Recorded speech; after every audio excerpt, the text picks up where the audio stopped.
नमस्ते महाराज। हाँ जी। आज हम लोग जो इधर इकट्ठे हुए हैं तो उसका थोड़ा सा उद्देश्य बताएंगे। जो दीक्षा ले रहे हैं उनका थोड़ा परिचय देंगे और कैसे जैन समाज में ये दीक्षा का अवसर मनाया जाएगा उनका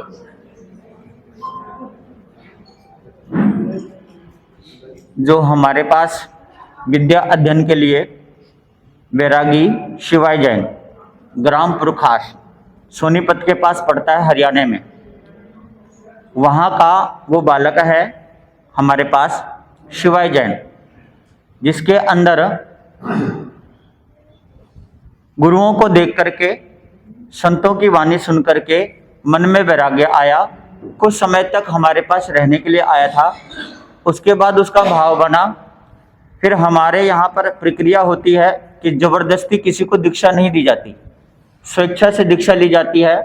तो उसने अपने माता पिता से आज्ञा ली, उन्होंने शहर से इस चीज़ के लिए हाँ भरी, तब वो हमारे पास आया और हमारे पास रह करके वो विद्या अध्ययन कर रहा है अभी भी। और कुछ चीज़ें ऐसी होती है दीक्षित होने से पहले उनको सिखाया जाता है। जैसे प्रतिक्रमण शब्द होता है। प्रतिक्रमण का मतलब होता है हमने जो कोई भूल की है उसकी क्षमा याचना करना, उसको प्रतिक्रमण कहते हैं। हम वो प्रतिक्रमण याद कराते हैं। 25 बोल होती है जिसके अंदर थोकड़ा बोलते हैं, यानी कि शास्त्रों के गुड रहस्य शब्द, वो चीजें याद कराते हैं। कुछ शास्त्र है, उत्तराधीन सूत्र है, 10वें कालिक सूत्र है। ऐसे शास्त्र जैन आगम में जो दीक्षित होने से पहले पढ़ाया जाता है उनको, तो उनको पढ़ाया गया है ये सब चीजें, तो उनको आ गया। तो अब जो है सामाजिक तौर पर एक मीटिंग रखी जाती है, सभी भाई बहन वहाँ उपस्थित होते हैं। उनके बीच में ये निर्णय लिया जाता है कि अब दीक्षा का आयोजन करेंगे। इस दीक्षा का आयोजन भी Keshavpuram, Lawrence road, VIP park, JP tent है उसके अंदर, और सार्थवा जैन फाउंडेशन और दीक्षा की समिति सभी मिलकर के इस दीक्षा का आयोजन करने जा रहे हैं। आने वाले 25 तारीख यानी कि दिन रविवार, उस दिन इस दीक्षा का आयोजन बड़े ही भव्य रूप से किया जाएगा, बड़े ही भव्य रूप से, ताकि सभी को ये एक अच्छा संदेश जाए कि ये संयम के मार्ग पर आगे बढ़ रहा है बालक। छोटा सा बालक है, 14 या 15 साल का है। ये छोटा सा बालक है, कम उम्र का बालक है, लेकिन इस मार्ग पर आगे बढ़ रहा है। क्योंकि दीक्षा के लिए कोई उम्र नहीं होती। 8 साल के बाद कभी भी दीक्षा ले सकते हैं, बशर्ते उसके अंदर ये समझ होनी चाहिए कि दीक्षा क्या चीज है। बस उसके अंदर ये समझ आ जाए, फिर वो उम्र का कोई तगाजा नहीं। क्योंकि यहाँ पर यौन शोषण नहीं होता, यहाँ पर केवल संयम की आराधना होती है, धर्म की प्रतिपालना होती है। तो धर्म की प्रतिपालना के लिए कोई उम्र नहीं होती। ये बहुत बड़ा एक मिशन है कि संयम की आराधना करना, है ना। सत्य, अहिंसा, सत्य, ऐश्वर्य, ब्रह्मचर्य और परिग्रह, ये 5 तत्व ऐसे होते हैं जिनका पूर्ण तरीके से पालन करना होता है। महाराज जी, भावी स्वामी गौतम बुद्ध, उन्होंने सबने अपना त्याग करके दीक्षा में के उसमें आए और बाद में उनकी मोक्ष प्राप्ति हुई। तो शिवेन जैन जो दे रहे हैं मोक्ष, तो उनके क्या विचार है जो वो जैन मुनि के पद पे चल रहे हैं? विचार यह है कि उसने ये देखा कि भाई संसार क्या है और संयम क्या है। 2 चीजें होती है, गृहस्थी और साधु जीवन। 2 ही जीवन होते हैं इंसान के, या तो गृहस्थ जीवन में जाए या साधु जीवन में जाए। इन दोनों जीवन को परखा जाता है कि भाई कौन सा जीवन अच्छा है, साधु जीवन या गृहस्थ जीवन। दोनों के अंदर ही कहीं न कहीं नियम का पालन करना होता है। गृहस्थ जीवन भी आसान नहीं है और साधु जीवन भी आसान नहीं है। दोनों को जीवन को समझ करके कौन सा जीवन जीना है यह दबाव नहीं डाला जाता। तो उस बच्चे के मन में आया कि मुझे गृहस्थ जीवन जीना है और ये गृहस्थ साधु जीवन जीना है। उसके मन में आया कि साधु जीवन जीना है, गृहस्थ जीवन नहीं जीना है। तो इसी वजह से ही साधु के मार्ग पर ये आगे बढ़ रहा है। अभी जो दीक्षा लेंगे ये दिगंबर उससे लेंगे या श्वेतांबर उससे लेंगे। तो श्वेतांबर में जब लेंगे तो उनका पहला जो आप लोग परीक्षा लेंगे उसका कितना समय में कब परीक्षा लेंगे, उनको क्या क्या अध्ययन करना होगा? दीक्षा के लिए उनकी परीक्षा हो चुकी है और दीक्षा के लिए अध्ययन हो चुका है, और साधु जीवन में अध्ययन तो जीवन भर चलता है। और फिर वो अभी पहले जब इधर से दीक्षा का कार्यक्रम हो जाएगा तो उसके बाद कहाँ पे वो किस स्थान पे विराजमान होंगे? वो अपने गुरु के साथ साथ विचरण करेंगे जगह जगह। तो उनके गुरु जी का थोड़ा सा परिचय दे दीजिए। हाँ, मेरा नाम शिवेंद्र मुनि, गुरुदेव श्री प्रेम सुख जी महाराज साहब के पौत्र शिष्य शिवेंद्र मुनि मेरा नाम है, और मुझे दीक्षित हुए यहाँ पर लगभग 28 साल हो चुके हैं। 1998 में मेरी दीक्षा हुई थी गुड़गांव के अंदर, तो तभी से इस धर्म के मार्ग पर हम चल रहे हैं और हमारा ही शिष्य वो शिवाय बनेगा। जैन में श्वेतांबर पंथ में मैंने देखा है, मैं जानता हूँ, तो उसमें ज्यादा टफ है। जैसे अभी आपके आने से पहले हम लोग को जानकारी दी जा रही थी कि अब ये मोबाइल या इनको अगर कहीं भी जाना है तो वो भी सब पैदल जाना है, नंगे पैर जाना है, और कोई वाहन का इस्तेमाल नहीं करेंगे। तो क्या क्या जो परिश्रम करेंगे थोड़ा सा बता देंगे। देखिए, एक तो सबसे पहली बात ये अपने मन से निकालना होगा कि जैन धर्म कठिन है। जैन धर्म जैसा आसान कुछ भी नहीं है संसार में।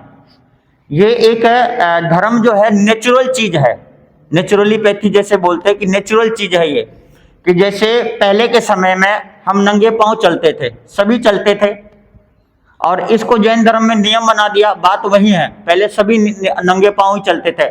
आप सब जितने हैं, आप पुरानी जिंदगी को याद करें, आपके दादा परदादा जिनके पास जूते और चप्पल नहीं होते थे, सब नंगे पांव चलते थे, जिससे मिट्टी से जुड़ी होते थे, वो मिट्टी से जुड़े हुए होते थे, और नंगे पांव चलने से जीवों की हत्या नहीं होती। ये नेचुरल चीज है कि प्रकृति की सुरक्षा करना, पैदल चल करके प्रकृति की सुरक्षा करना, धरती से जुड़े रहना और जीवों की रक्षा करना, ये एक नेचुरल चीज है।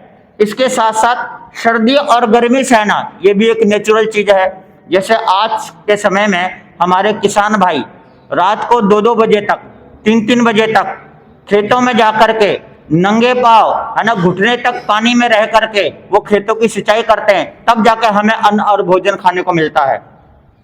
तो ये नेचुरल चीज है, ये कोई कठिनाई चीज नहीं है कि हम ये कह रहे हैं कि ये कितना कठिन का है, किसका पालन कैसे करेंगे। ये नेचर है हमारा, और नेचर को जो नेचर से प्रेम करता है, नेचर को जो स्वीकार कर लिया, उसके लिए ये धर्म बहुत ही आसान है, क्योंकि ये नेचुरल चीज है। जैसे रात्रि को भोजन यहाँ पर नहीं खाया जाता, तो आप याद करो, आज से 70-80 साल पहले कि गांव में ऐसा होता था कि 6 बजे खाना बन जाता था और 7 बजे खाना खा के सो भी जाते थे। जैन धर्म में इसको नियम बना लिया, इसलिए थोड़ा सा अलग थलग कर दिया गया, अन्यथा ये मानवता का धर्म है। जैन धर्म कोई संप्रदाय नहीं है, जैन धर्म नेचुरल चीज है, नेचर से जुड़ी हुई चीज है। छान के पानी पीना, आप महाभारत, जिन्होंने वेद व्यास जी ने लिखा है महाभारत को, उसके अंदर एक शांति पर्व पाठ है, आप उसे उठा करके देखो। उस समय युधिष्ठिर जी ने यह पूछा था वेद व्यास जी से कि गुरुदेव पानी को कैसे पीना चाहिए, तो उन्होंने उसमें जवाब दे रखा है कि 8 तय करके कपड़े को फिर पानी को छाना जाए और उस कपड़े को दोबारा से पानी में डुबो दिया जाए और निकाल के बाहर रख दिया जाए, ताकि वो जीव जो उसमें रह गया है दोबारा से पानी में चला जाए और वो शुद्ध पानी को पीना। ये नेचुरल है। आज आप लोग मिनरल वाटर पीते हैं, बोतल का पानी पीते हैं, तो उसमें से भी तो शुद्ध पानी आता है। उसमें रखा क्या है, उसमें रेत है, उसमें पत्थर है, छन करके आता है, उस पानी को आप पीते हो। नेचुरल है ये चीजें। तो जो भी है, दिन से खाना खाना, यहाँ पर दिन से खाना खाने की बातें दी है। तो आज डॉक्टर लोग भी कहते हैं कि अगर आपको स्वस्थ रहना है तो सोने से 3 घंटा या 4 घंटे पहले खाना खाओ, और जैन धर्म इसी चीज को कह दिया, दिन से खाना खाओ। ये कठिनाई नहीं है, ये आपको मैं बोल रहा हूँ कि मानवता का धर्म है और नेचुरल चीज है। महाराज जी, जो अभी आप लोग को पट्टी लगाए हुए हैं, तो उसका भी क्या सिग्निफिकेंस, क्या क्यों लगाए हुए हैं? बिल्कुल है कि आज के समय में आप देख लिए कि डॉक्टर लोग भी मास्क लगाते हैं, है ना। वो इसलिए है कि जैसे हम कोई धार्मिक पुस्तक पढ़ते हैं तो हमारा थूक या हमारा भाव फूस वहां पर नहीं जाना चाहिए। डॉक्टर लोग भी कई बार कहते हैं कि हाथ लगा के बातें करो, आप लोग भी कहते हैं। ये मानवता, मैं फिर से कह रहा हूं कि ये नेचुरल चीज है। मुख वस्त्रिका लगाना, जीवों की हत्या नहीं हो इससे, क्योंकि हमारे मुख से गर्म हवा निकलती है, बाहर ठंडी हवा होती है और ठंडी हवा में जीव होते हैं, वो जीव ना मरे इस वजह से भी, और हमारे थूक से सामने वाले का अपमान ना हो, धार्मिक पुस्तक का अपमान ना हो, किसी व्यक्ति विशेष का ना हो, और भगवान को हम प्रणाम करते तो उनका अपमान ना हो, और अहिंसा का पालन हो, और इस एक अलग से पहचान हो, इसलिए मुखवस्त्रिका लगाई जाती है। और ये सफेद होता है, और सफेद होने का मतलब होता है कि जिस तरीके से मुखवस्त्रिका आपकी सफेद है, उसी तरीके से आपका मन भी साफ सुथरा होना चाहिए। दूसरा हमारे आहार के बारे में थोड़ा बताएंगे, क्योंकि जो मुनि महाराज दीक्षा ले रहे हैं तो वो घर घर में जाएंगे और वहां से वो भिक्षा लेंगे, उसका क्या सिस्टम बनता है रोज दिनचर्या? इस जैन धर्म को मधुकरी धर्म भी बताया है, मधुकर। जैसे भवरा थोड़े थोड़े फूलों में जा करके थोड़े थोड़े मकरंद लेता है, तो ऐसे ही हमारे अंदर ये दिया गया है कि निमंत्रण लेकर के मेहमान की तरह किसी भी घर में भोजन नहीं करना, इसलिए कि घर के सदस्य बनकर के भोजन करना। जैन साधु का मतलब घर के सदस्य बनकर के, एक घर छोड़ा तो सारा घर ही अपना है, सबके बारे में सोचना।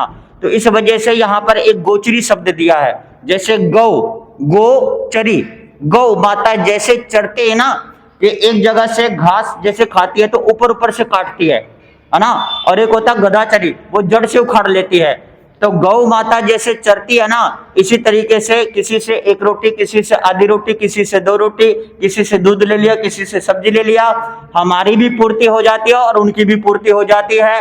और जिसको कबीर जी ने सामान्य भाषा में कहा है कि साईं इतना दीजिए जामे कुटुंब समाए, और मैं भी भूखा ना रहूं, साधु भी भूखा ना जाए, यानी कि हमारी भी पूर्ति हो जाती है और किसी गृहस्थ परिवार को जरा सा भी कष्ट नहीं होता। इस वजह से अनेक घरों से आहार पानी लेकर के हम अपनी पेट की पूर्ति करते हैं। एक जो है जैन धर्म में जो जमाखंड है, उसके बारे में थोड़ा सा ज्ञान देंगे सबको कि कैसे क्या क्या चीज नहीं खा रहे, क्या खा रहे। जमीकंद इसलिए थोड़ा सा यहाँ पर प्रेज किया जाता है कि जमीन में जो जीव होते हैं, जैसे आलू लगा लो, गाजर लगा लो, तो इसमें यह कहा गया है कि 1 तुरपाई वाली सुई लो और एक आलू या गाजर के अंदर उसको डालो, तो जितनी जगह वो घेरेगी ना, उतनी ही जगह में अनेक पिंड होते हैं, अनेक पिंड में अनेक गांव होते हैं और अनेक जीव होते हैं, यानी कि एक आलू में, एक गाजर में अनंत जीव होते हैं। इस वजह से मना करते हैं कि जीवों की हिंसा से कम बचा जाए और ऐसे भोजन किया जाए, मतलब किसी जीव को कष्ट ना हो, इस वजह से उसका ध्यान रखा जाता है। जैन धर्म में पद्म पुराण का थोड़ा सा महत्व बताएंगे। पद्म पुराण में कौन से ग्रंथ हैं जो आप लोग नित्य पढ़ते हैं, जो आप लोग सुबह से? 32 आगम है, सामने वो लिखा हुआ है, 32 आगम है, आप देख सकते हैं, वो सामने बिल्कुल सामने 32 आगम लिखा हुआ है।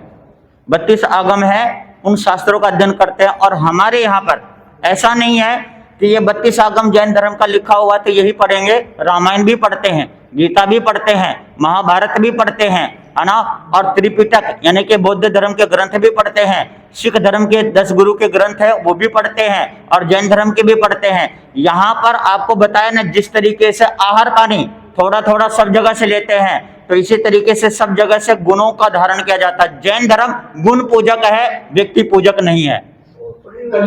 कलयुग के अंदर में इस समय का जो दौर है और सारे संसार के अंदर में सभी चीज, इन सब चीजों को कोई लोग मानते हैं, कोई लोग नहीं मानते हैं, लेकिन आज के जो समय है और जो आज के लोग इस समय आ रहे हैं, जो बच्चे आ रहे हैं, आपको लगता है कि कलयुग के अंदर में इन सब चीजों की धारणाएं अगर दी जाएगी तो क्या आप अपनाएंगे?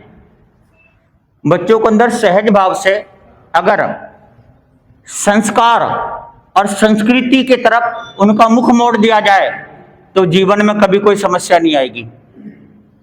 सीधा सीधा जवाब है इसका। भी लोग हैं, सभी महापुरुषों का नाम दिया जाता है। अब ये मान के चले कि एक समावेश है जैन धर्म महापुरुष।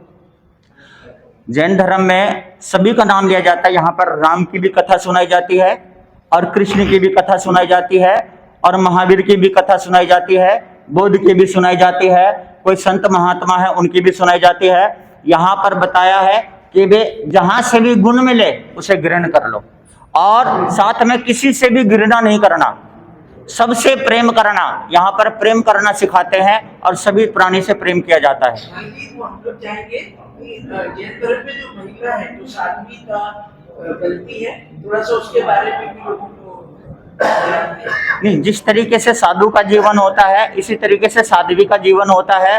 जैसे आप सभी भाई और बहन हैं, इसी तरीके से हम साधु और साध्वी हैं, और दोनों का जीवन एक जैसा होता है, एक जैसा नियम होता है, और एक ही तरह से भोजन पानी सब कुछ एक तरीके जैसा होता है। नमोकार मंत्र का आप थोड़ा बताएंगे हमें? बिल्कुल। नमोकार मंत्र में 5 पद है। नमो अरिहंतानम। अरिहंतानम का मतलब होता है, नमो का मतलब नमस्कार करना, अरि का मतलब होता है शत्रु, हंतानम का होता है मारने वाला।